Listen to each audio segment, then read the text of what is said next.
Hello guys, welcome back to the channel the accounts वल्ला। ज़्यादा घूमो मत, लू चल रहा है, घर में बैठ के पढ़ाई करो और उसके बाद शुरू करते हैं।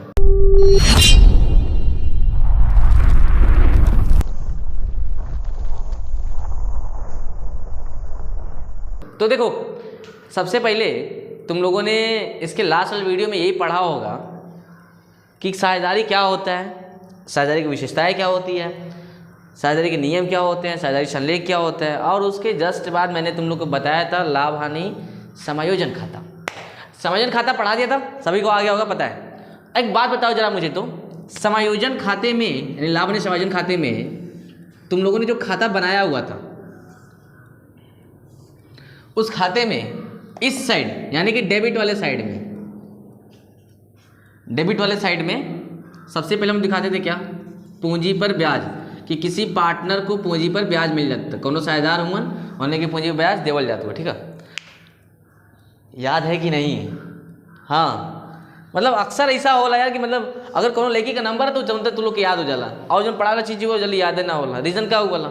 माइंड की थोड़ा सा एकदम फिक्स करो, चंचल होता है दिमाग में, बड़ा चंचल होता है। देखो, पढ़ाई करने पे लगाओ तो लगेगा, अगर इधर भटकाओ तो भाग जाएगा। तो पूंजी पर ब्याज हम लोग दिखाते थे। एक बात बताओ जरा, तुम ये पूंजी पर ब्याज जो हम लोगों ने यहाँ पे दिखाया, ये पूंजी पर ब्याज हमेशा हर क्वेश्चन में तुमको निकाल करके देगा क्या कि हाँ भाई इतने पार्टनर्स की ब्याज इतना है?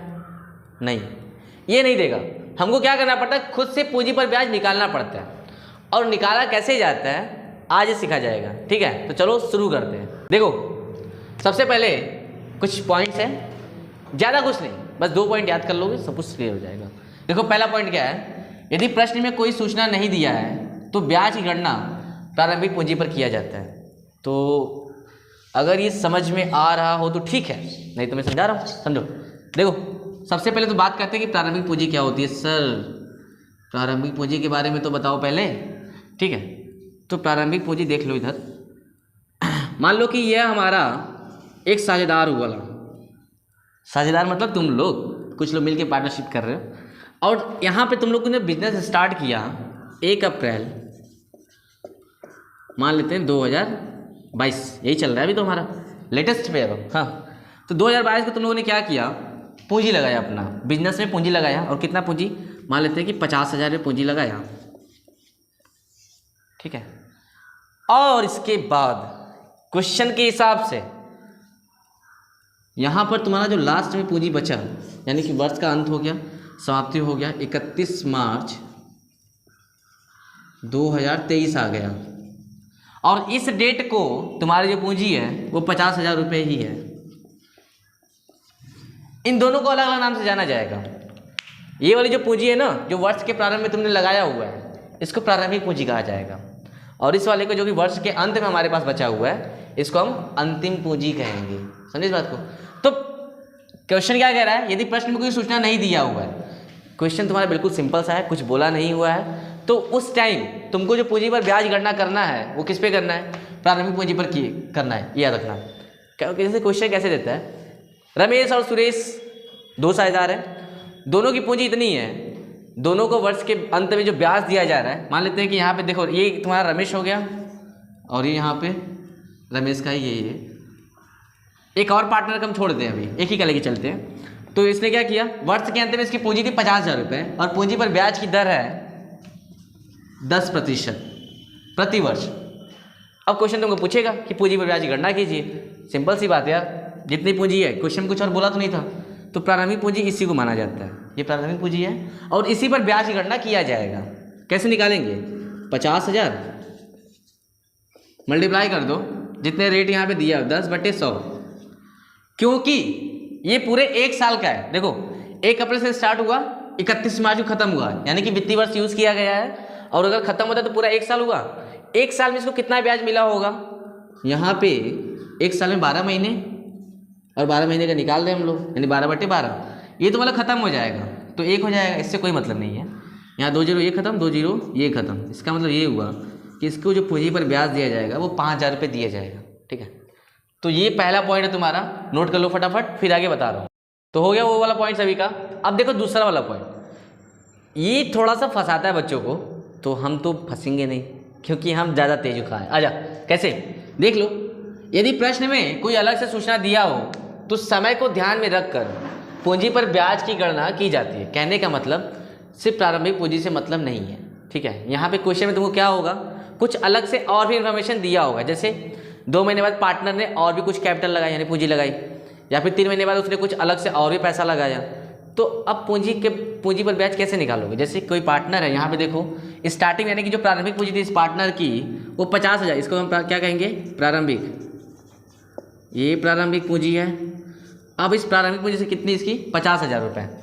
तो बताओ ब्याज कैसे निकालोगे? इस प्रारंभिक पूंजी पे लगाओगे। मान लेते हैं कि 1 जुलाई को इसने 10,000 रुपये और उसमें जोड़ दिया तो 60,000 रुपये हो गए। अब तो यानी 50 ये वाला था और 10,000 इसमें ऐड हो गया, तो ये टोटल कितना हो गया?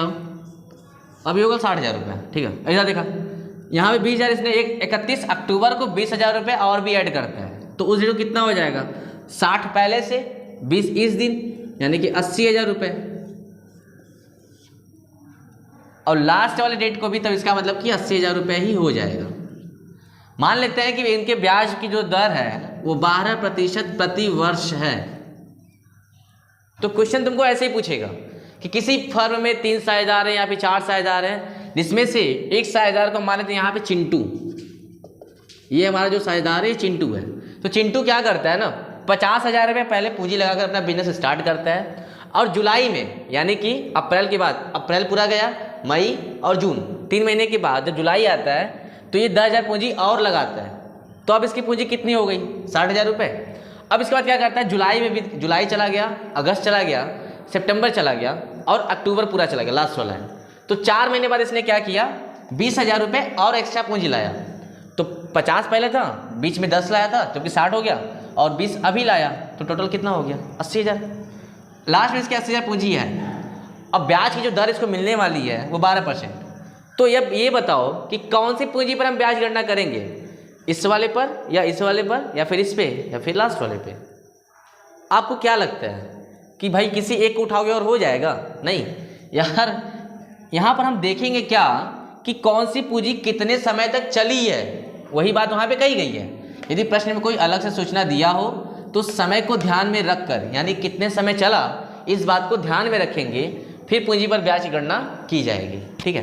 तो पहले देखो ये कितने समय तक चला है, 50,000 रुपये इसका चला कम से कम 3 महीने। जैसे अप्रैल में लगाया तो अप्रैल पूरा चला, मई पूरा चला और जून पूरा चला, जुलाई में चेंज आया ना, तो 3 महीने तो उसका चला था 50,000 रुपये। तो सबसे पहले जो पूंजी पर ब्याज निकाला जाएगा वो 3 महीने का निकाला जाएगा सिर्फ। यहाँ पे देखो, पहला मैं मान लेता हूँ, यहाँ पे निकाल रहा हूँ, जब इसकी पूंजी 50,000 रुपये थी तो 50,000 गुणे रेट कितना दिया हुआ है, 12%, तो यहाँ 12/100 कर दो। और कितने महीने ये चला है इसकी पूंजी? 3 महीने सिर्फ, तो यहाँ पर 3/12 हो जाएगा। अब देखो इसको सॉल्व करना है तुमको, यहाँ से ये कट गया, पहले तो 2 जीरो यहाँ से, 2 जीरो यहाँ से, खत्म हो गया। मल्टीप्लाई कर दोगे तो 1500 आ जाएगा।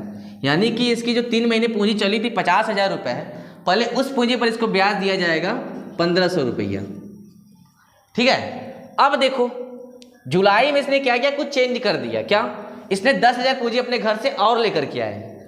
अगर 10,000 पूंजी और लेकर के आता अपने घर से तो अब इसकी पूंजी कितनी हो गई? 60,000 रुपये।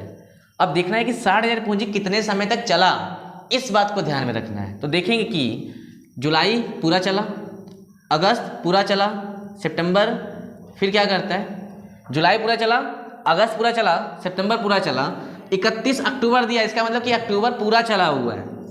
यानी कि 1 2 3 4 महीने चला इसका पूंजी, इसका मतलब। तो अब हम जो ब्याज निकालेंगे सबसे पहले वो 4 महीने तक का निकालेंगे कि इसकी पूंजी 60,000 रुपये थी, तो 4 महीने तक कितना चला, 60,000 गुणे रेट देखो 12% है, बटे 100 गुणे 4 महीने चला है, और 1 साल में 12 महीने होते हैं। डिवाइड कर देंगे तो आ जाएगा। यहाँ 12 से 12 खत्म हो गया, 2 जीरो इधर 2 जीरो इधर कैंसिल, मल्टीप्लाई कर दो इधर उठा करके, 4 छंग 24, इसका मतलब ये हुआ, ये आ गया तुम्हारा 2400 रुपये। ये समझा पहले। एक का निकाला तो कितना आया, कितना दिया, हाँ 1500 रुपये, और दूसरे का निकाला तो 2400 रुपये। अब देखो इसके बाद ये कब चेंज करता है, 31 अक्टूबर को। तो अक्टूबर के बाद कितना, ये जो पूंजी लगाया 20,000 रुपये 31 अक्टूबर को, उस डेट को इसकी पूंजी टोटल कितनी हो गई, 80,000 रुपये। अब जो पूंजी पर ब्याज दिया जाएगा ये 80,000 रुपये पे दिया जाएगा। क्योंकि अब भाई इसकी पूंजी तो 80,000 चल रही है ना, तो कितने महीने चला तुमको यही देखना है पहले। अक्टूबर पूरा चला नहीं, अक्टूबर का तो लास्ट है, मतलब अक्टूबर खत्म हो गया, तो पूंजी कब तक चली, नवंबर चला होगा, दिसंबर चला होगा, जनवरी, फिर फरवरी, फिर मार्च। देखो अक्टूबर पूरा खत्म हो गया था, तो नवंबर बचा है, दिसंबर, जनवरी, फरवरी और मार्च, 1 2 3 4 5 महीने। इसका मतलब ये हो कि इसकी 80,000 रुपये पूंजी 5 महीने चली है, तो हम इस 80,000 पे 5 महीने का ब्याज दे देंगे इसको। 80,000 निकाल लो यहाँ पे, 80,000 हो गया, मल्टीप्लाई कर देंगे ये, क्योंकि सिर्फ 5 महीने चला हुआ है, तो यहाँ पर हो जाएगा रेट, देखो वही है 12/100 गुणे 5/12। ये 12 से 12 खत्म हो गया, 2 जीरो इधर 2 जीरो इधर खत्म, अब ये आ गया 8 पंजे 40, यानी कि 4,000 रुपये। तो देखो अच्छा, ये 4,000 रुपये आ गया, ये 1,500 हो गया, ये 2,400 हो गया, ब्याज कितना दिया जाएगा, तीनों कैलकुलेट कर लो, तुम्हारा आ जाएगा 4,000 रुपये ये, उसके बाद 1,500 रुपये ये और 2,400 रुपये ये, 0 0 9 4 2 6 1 7, यानी 7,900 रुपये टोटल पूंजी पर ब्याज इसको दिया जाएगा। ठीक है, तो आई होप कि सभी को समझ में आया होगा। स्क्रीनशॉट ले लो पहले अच्छे से।